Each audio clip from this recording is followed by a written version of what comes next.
I'd like to welcome you back to The Grilda.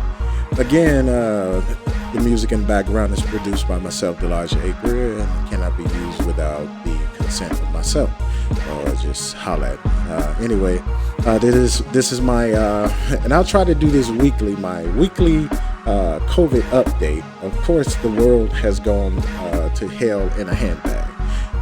I say that because, of course, if you watch the news, there was this talk of booster shots. Now that has changed to the only people that should get booster shots are the people who are basically have underlying health issues or immune issues, AIDS, cancer treatments, if you've had that. And but what I've come to realize with what's going on about COVID is, as bad as it is, as bad as this pandemic is, there are people that live in this this bubble of reality. And when I say this bubble of reality, they think that they're safe because they think they're safe. They're safe because they assume that they're safe. But I've said in other podcasts, it's not about you. It's about the person that you're around is around. Because if you're standing next to person number A, you can look at them and see if something's going on. Or you work with person number A, you can see things change in their health or whatever the case may be. You can see this. You can see it. You're looking at them. So that is an actuality that has to be accepted by you, the person, you, the human. You have to accept that. Now, of course, I wrote this down before I read the article, and I compared the vaccine and wearing a mask to seatbelt and airbags. All it does is it's just another level of safety for you or for your family, whomever. So, with that in mind, let me say what's going on. Here's my update. So, according to the CDC website, of course, you have to go to the website to read this. There are two young ladies that are actually in charge of testing the wastewater from your area at waste treatment centers. And of course, if you know anything about water, our water is treated, we drink it again. Of course, this is going to be just facts. It's on the CDC website. You go check it out. You have to read to find this stuff out. Or you can wait till it actually gets on the news, but you have to wait. And by the time you wait it's already out there.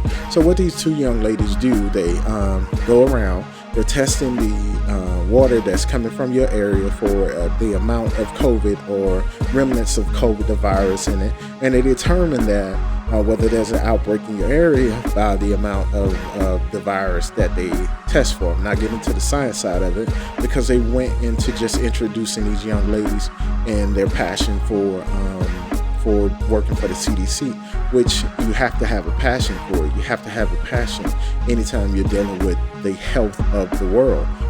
So, of course, basically, if they discover that there are high traces of this virus that is in your water that they're recycling, that they're treating, then they'll determine that they're in your area there may be a high outbreak of COVID that is going unaccounted for.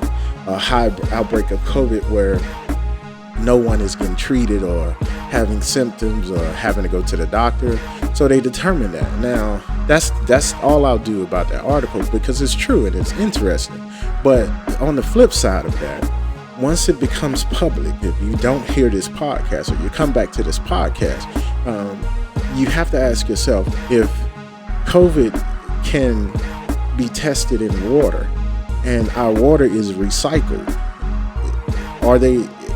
Is the truth that they're treating our water and removing COVID, or is it still in the water?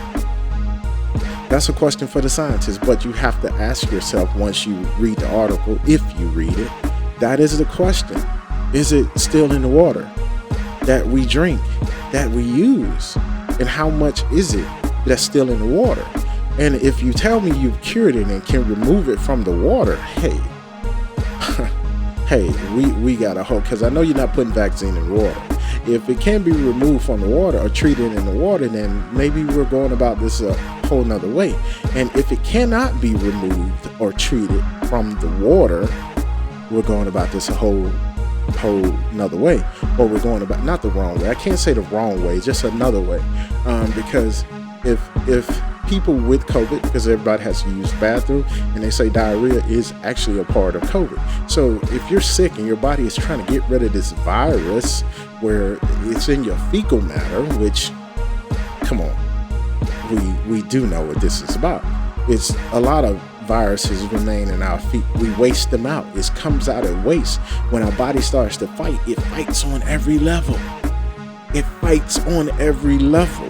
So if our body is wasting this virus, and the people who don't have symptoms, the asymptomatic people who are living healthy, are just wasting it out, and they're treating water, or they're testing the waste water in waste treatment centers for that virus, what are we really doing? Because you will have to convince me that you got it out the water. I've never been a tap water drinker anyway, because of other things in water. It has nothing to do with the virus, but this did wake me the hell up. Like, what? It put in perspective everything. They say bottled water is no better. We know, because some streams are worse than tap water because of the amount of pollutants that's in the water. You actually, anybody with Greenpeace or anybody that's out there doing any type of EPA work, they will tell you that the water in streams are horrible. They're polluted with a lot of things. So we won't talk pollution. We're not talking pollution. We're talking COVID. So I say to you, and I say to anyone, if you have underlying health issues, or you feel you're susceptible, or you're around people who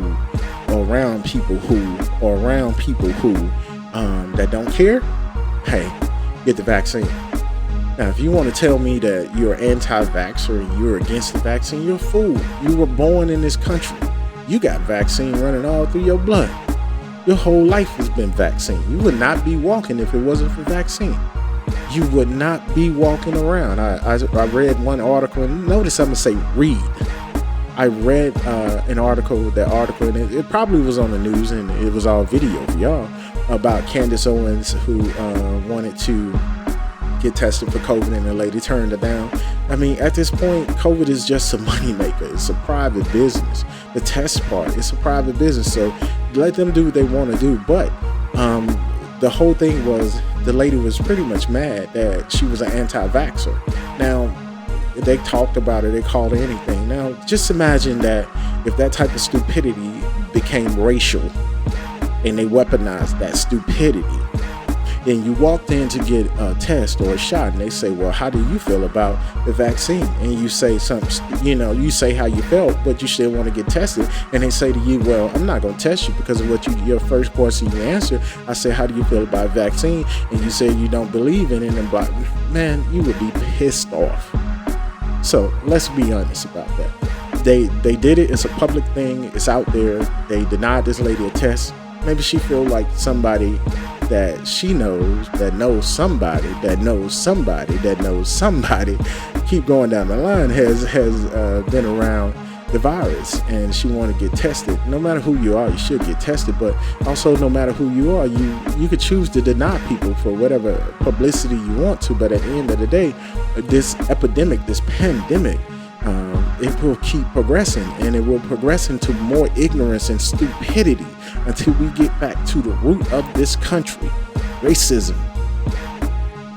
Once we get back to the root of this country, which is racism, and the test is starting to be weaponized as a racist. Look at Mrs. Everboys. If you know, I watched that in the movie because I don't even know what the book it would be titled. It probably is titled the same thing, but I never read it. But when I saw the movie, and I saw these young men, these black men that wanted to go into the military, and they infected those boys with syphilis. You should not be concerned with why black people do not trust needles. Historically, the stories have been passed around like folklore to us, we know. But now, there's something else going on. And if they weaponize that type of ignorance, or the base of America, which is racism, and start choosing who and how they test you, then it will only grow. Because when problems became a problem, it wasn't addressed till crack wasn't addressed till it got into the white neighborhoods. If you grew up in the 1980s, early 90s, you know that crack ran wild in the black neighborhoods.